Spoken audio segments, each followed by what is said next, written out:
berlian. Nah, kalian jauh lebih mulia daripada berlian. Ya, kayak nanti kadang izin kalau insya Allah pada paham ya, tapi di sebagian tempat ada yang tidak paham, beres kajian ada yang ngajak salaman, bukan saya nggak mau ya, tapi saya tidak layak untuk menyentuh kalian ya, saya nyentuhnya Teh Yunda aja, alhamdulillah ya. Ini jiwa jomblonya meronta-ronta katanya. Apa-apa ya. Teh Yunda yang bahas. Saya bahas judi dulu berarti ya. Udah punya akun judinya? Mau dibikinin? Maaf. Nah, ya. Orang bilang gini, ada 3 jenis manusia yang nggak bisa dinasehati katanya. 1, orang yang lagi dendam dan amarah. Wah, itu nggak mempan nasihat. Yang 2, orang lagi jatuh cinta, itu tai ayam rasa coklat katanya. Nanti Teh Yunda bahas tentang cintanya ya.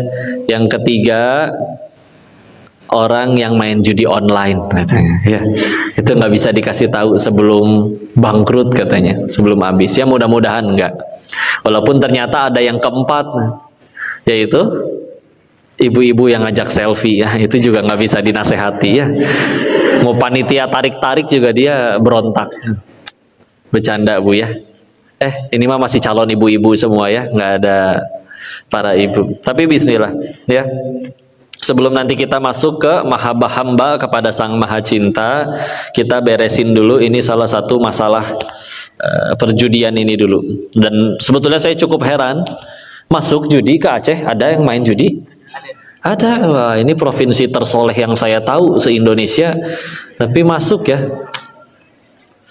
Dulu ditanya waktu selesai dari episode di Thailand kemarin ini, waktu di Batam ada yang tanya, apa rencana Koko untuk menuntaskan perjudian di Indonesia? Saya bilang, ya ini caranya, ngaji ya. Daripada misalkan, dulu juga mikirin gimana caranya, apa saya ambil senjata, datang ke tempat mereka, ditodongin satu-satu, berhenti judi nggak lu? Jadi kalau misalkan emang belum pengen berhenti, sayanya pergi, dia main lagi. Tapi kalau misalkan bisilah kayak gini, ngajak mengenal kebenaran tentang yang maha benar dan maha cinta, maka kalau Allah sudah membolak-balikan hatinya, suatu ketika bisa dia yang jadi lebih takwa daripada kita semua. Ada yang mustahil.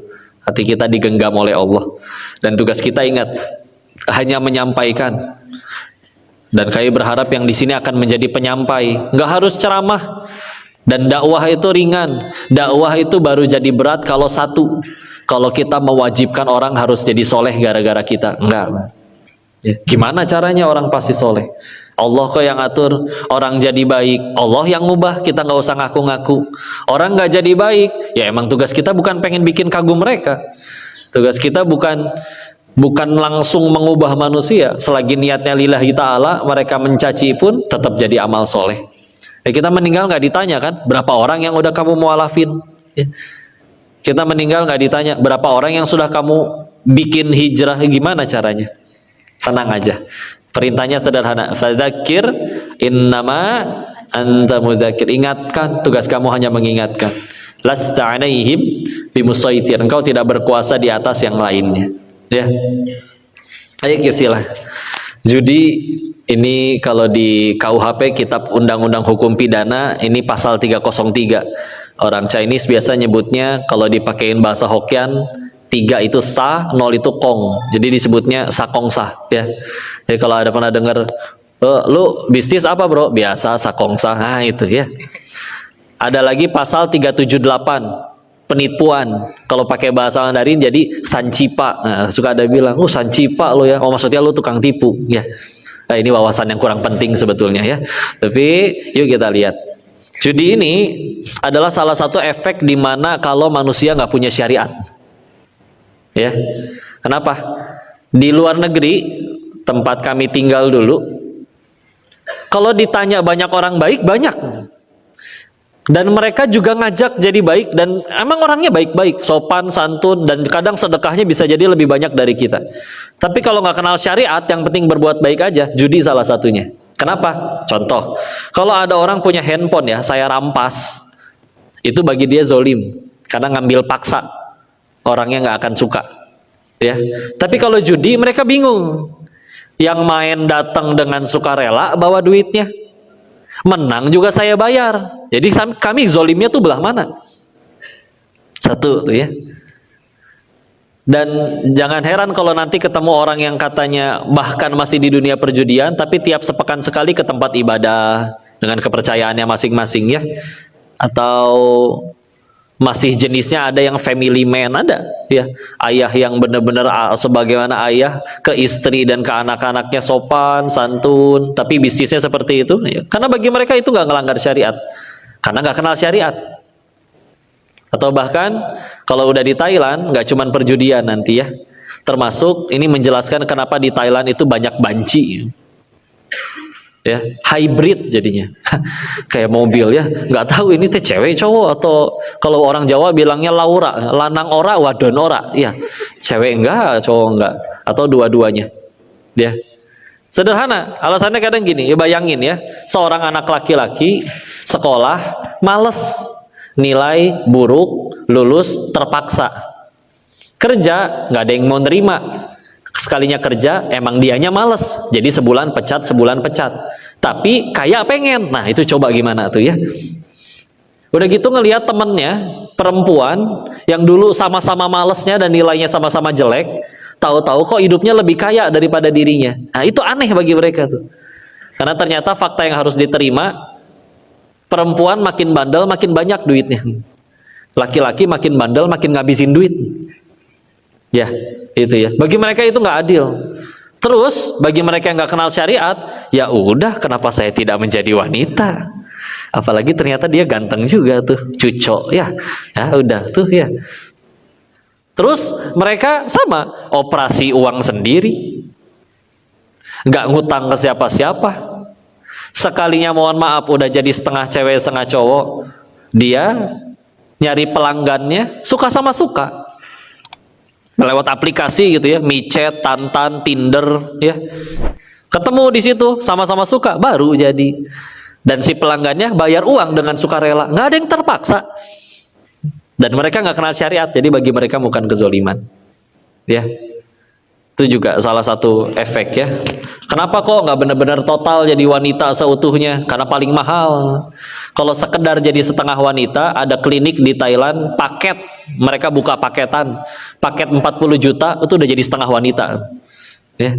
Ini abang ini misalkan ke sana nih, bayar uang 40 juta ya, pulang-pulang mohon maaf ya udah punya payudara, semua nggak bisa tumbuh lagi, bulu-bulu karena disuntik hormon wanita, dan melengkung badannya nanti karena otomatis ngelekuk, suara mulai mendayu, dan entah gimana mereka sanggup menghilangkan jakun, itu nggak ngerti itu gimana ya, tanpa dioperasi loh. Belah minat nggak? Enggak ya. Jangan ya. Enggak, kalau ada ini mau direkomendasi. Enggak, jangan ya. Ya, saya cerita seperti itu ya. Dan sakitnya luar biasa. Itu harus bed restnya minimal 3 bulan. Ya kebayang atuh ya. Udah jelas-jelas dipotong, terus aduh, udah kebayang lah itu mah ya. Aduh. Balik lagi ke perjudian. Jadi itu adalah efek dari mana manusia gak kenal syariat. Demi Allah, salah satu yang paling kita syukuri sebagai orang Islam adalah alhamdulillah ya Allah, Islam punya syariat. Tanpa syariat kita bingung tahu mau ngapain. Daerah di Indonesia aja masih ada yang kalau ada orang meninggal, nanti keluarganya kumpul, lalu jenazahnya dimakan sama keluarganya. Itu masih ada di Indonesia loh.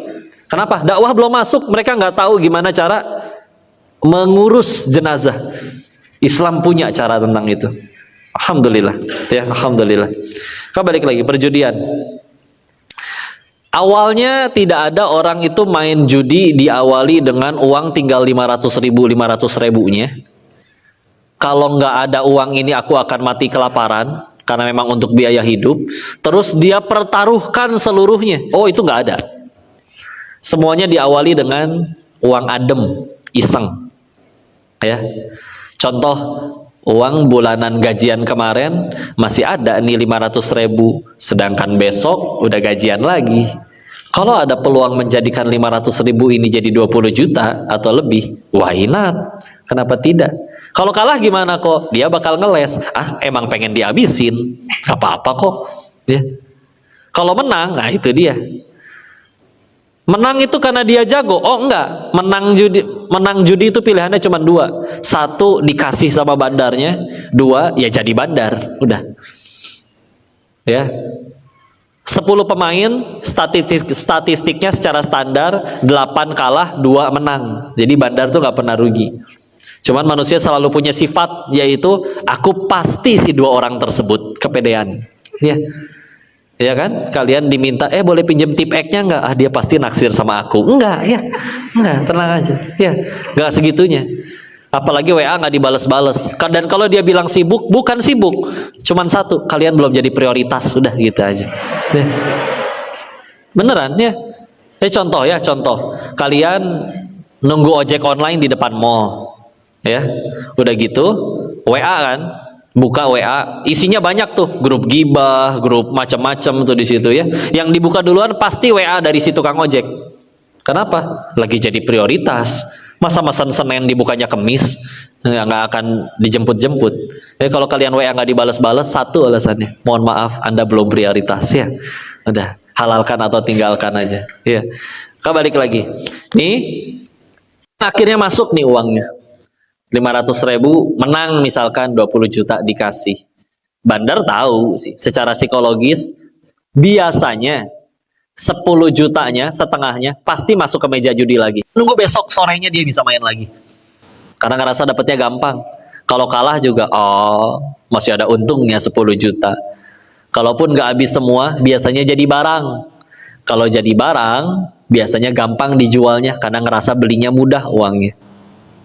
Tapi bahayanya kalau sudah nyampe bulan depan dia punya sisa uang adem lagi 500.000 dan besok udah gajian lagi, ditambah ada ingatan memori bahwa dia pernah merubah 500.000-nya jadi 20 juta, maka nyemplung lagi biasanya.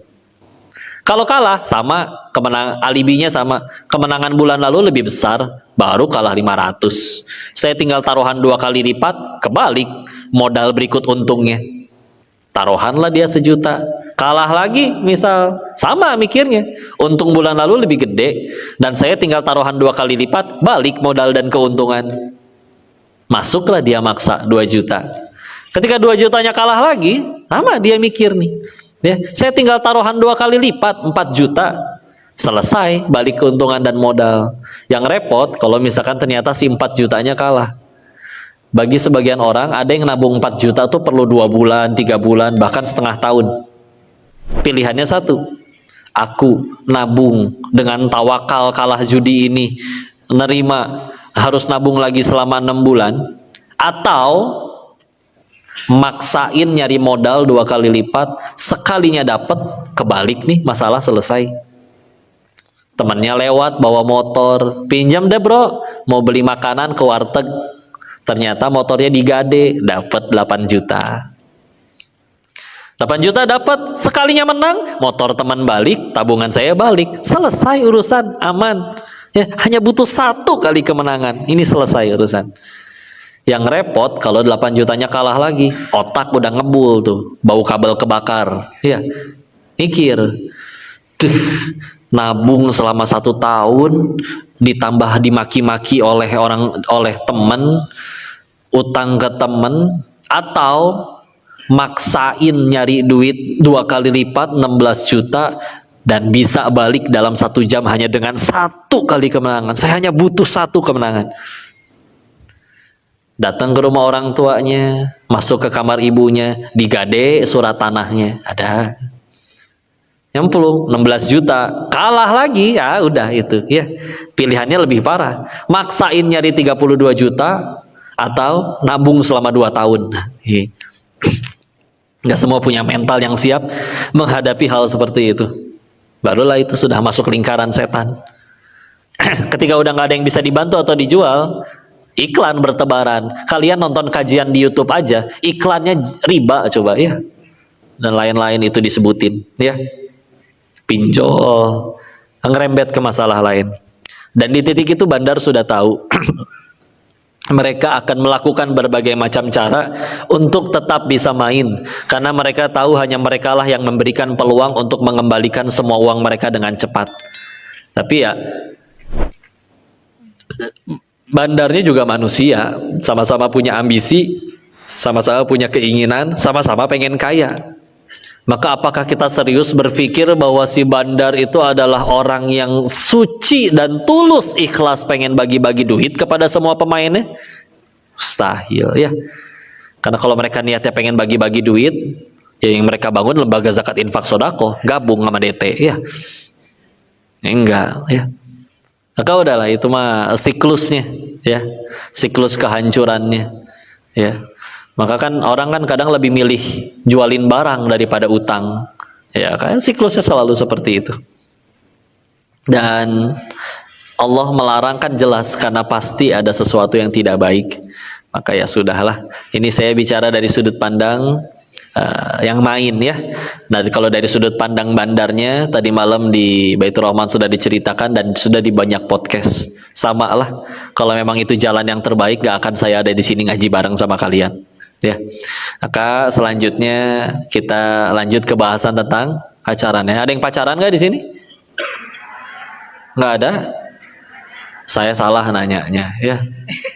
Coba saya tanyanya kayak gini. Yang kalian tahu kiri kanannya punya pacar atau gebetan atau chattingan lawan jenis, tolong bisikan astagfirullah di telinganya.